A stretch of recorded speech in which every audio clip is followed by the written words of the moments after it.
एक राज्य में एक राजा का शासन था।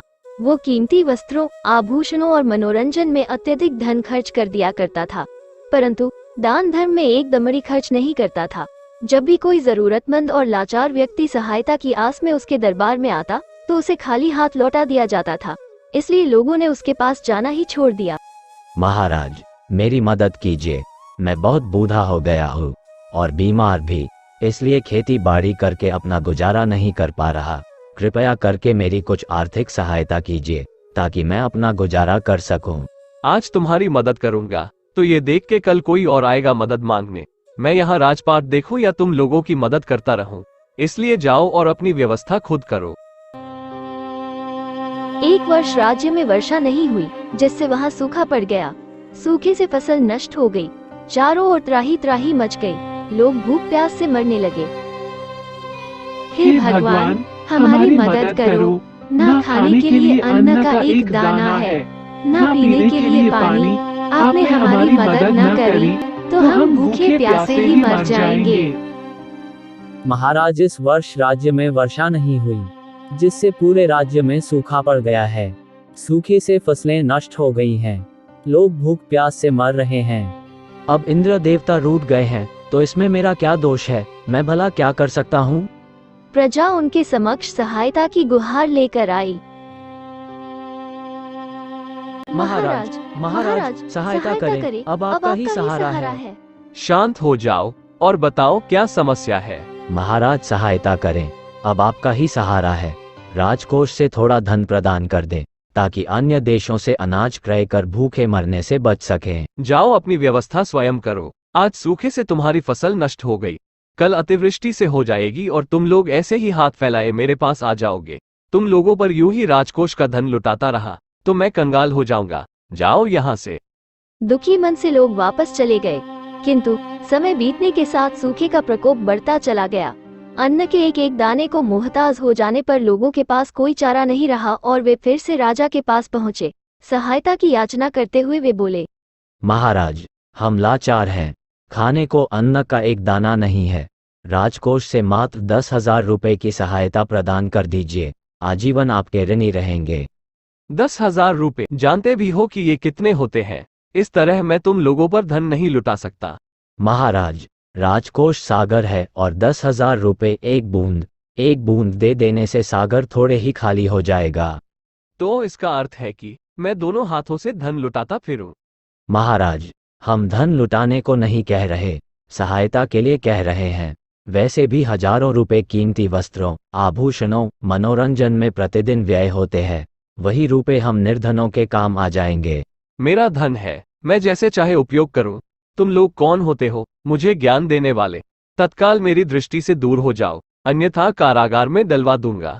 10,000 रुपए मांगने आए थे, अगर 100-200 रुपए भी मांगे होते तो दे देता और उसकी क्षतिपूर्ति किसी तरह कर लेता, पर इन लोगों ने तो बिना सोचे समझे अपना मुंह खोल दिया। सच में अब तो नाक में दम हो गया है। दुखी मन से लोग वापस चले गए। अब दरबारी क्या कहते, शांत रहे, किंतु मन ही मन सोच रहे थे कि राजा ने प्रजा के प्रति अपना कर्तव्य नहीं निभाया। कुछ दिन और बीत गए, किंतु सूखे का प्रकोप रुका नहीं, बढ़ता ही गया। इधर राजा इन सबके प्रति आंखें मूंद अपने भोग विलास में लगा रहा। एक दिन एक सन्यासी दरबार में आया और राजा को प्रणाम कर बोला, महाराज, सुना है आप दानवीर हैं, सहायता की गुहार लेकर उपस्थित हुआ हूँ। ये सन्यासी कहाँ से मेरे दान पुण्य के बारे में सुनकर आया है? मैंने तो कभी किसी को दान नहीं दिया। कहीं दान लेने के लिए ये बात तो नहीं बना रहा। क्या चाहिए तुम्हें? यदि अपनी सीमा में रहकर मांगोगे तो तुम्हें प्रदान किया जाएगा, किंतु अत्यधिक की आस मत रखना। महाराज, मैं तो एक सन्यासी हूँ, मुझे अत्यधिक धन का लोभ नहीं। बस 21 दिनों तक राजकोष से कुछ भिक्षा दे दीजिए। किंतु भिक्षा लेने का मेरा तरीका है, मैं हर दिन पिछले दिन से दुगुनी भिक्षा लेता हूँ। पहले ये बताओ कि पहले दिन कितनी भिक्षा लोगे, तब मैं निर्णय करूंगा कि तुम्हें राजकोष से भिक्षा दी जाए या नहीं। 2-4 रुपए मांगोगे तो मिल सकते हैं, 10-20 रुपये मांगोगे तो कठिनाई होगी। कहा ना मैं ठहरा सन्यासी, अधिक धन का क्या करूंगा? आप मुझे पहले दिन मात्र 1 रुपए दे देना। ठीक है, मैं तुम्हें पहले दिन 1 रुपया और उसके बाद 20 दिनों तक प्रतिदिन पिछले दिन का दुगुना धन देने का वचन देता हूँ। राजा ने तत्काल कोषाध्यक्ष को बुलवाया और उसे अपना आदेश सुना दिया। राजकोष से सन्यासी को 1 रुपया मिल गया और वह राजा की जयकार करता हुआ चला गया। उसके बाद प्रतिदिन सन्यासी को राजकोष से धन मिलने लगा। कुछ दिन बीतने के बाद राजभंडारी ने हिसाब लगाया तो पाया कि राजकोष का धन कम हुए जा रहा है और इसका कारण सन्यासी को दिया जाने वाला दान है। उसने मंत्री को यह जानकारी दी। मंत्री भी उलझन में पड़ गया। वो बोला, यह बात हमें पहले विचार करनी चाहिए थी। अब क्या कर सकते हैं? ये तो महाराज का आदेश है, हम उनके आदेश का उल्लंघन कैसे कर सकते हैं? राजभंडारी कुछ नहीं बोला। कुछ दिन और बीते और राजकोष से धन की निकासी बढ़ने लगी तो वो फिर से भागा भागा मंत्री के पास पहुंचा और बोला, मंत्री जी, इस बार मैंने पूरा हिसाब किया है। वह हिसाब लेकर ही आपके पास उपस्थित हुआ हूँ। आप देखो, इतना धन चला गया है और अभी 21 दिन होने में बहुत समय है। 21 दिनों बाद क्या स्थिति बनेगी, जरा बताओ तो। मंत्री जी, 21 दिनों में सन्यासी की दान की रकम 10,48,576 रुपये होगी। क्या यह हिसाब सही है? बिल्कुल सही, मैंने कई बार स्वयं गणना की है। क्या तुमने सही हिसाब तो लगाया है? इतना धन सन्यासी ले जाएगा तो राजकोष खाली हो जाएगा। हमें तत्काल ये जानकारी महाराज को देनी होगी। महाराज की जय। महाराज, सन्यासी को दान देने के कारण राजकोष खाली हो रहा है। ऐसा कैसे हो सकता है? मैंने तो उसे बहुत ही कम धन देने का आदेश दिया था। महाराज, वो सन्यासी बहुत चतुर निकला। अपनी बातों में फंसाकर वो राजकोष से बहुत सारा धन ऐंठने के प्रयास में है। राजभंडारी, बताओ कितना धन सन्यासी लेने वाला है? 10,48,576 महाराज। परंतु मुझे लगता है कि मैंने इतना धन देने का आदेश तो नहीं दिया था। मैं ऐसा आदेश दे ही नहीं सकता।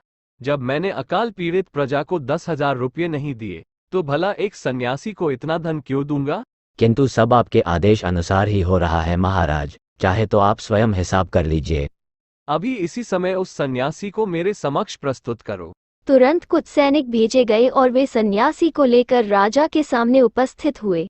सन्यासी को देखते ही राजा उसके चरणों पर गिर पड़ा और बोला, बाबा, आपको दिए वचन से मेरा राजकोष खाली हुआ जा रहा है।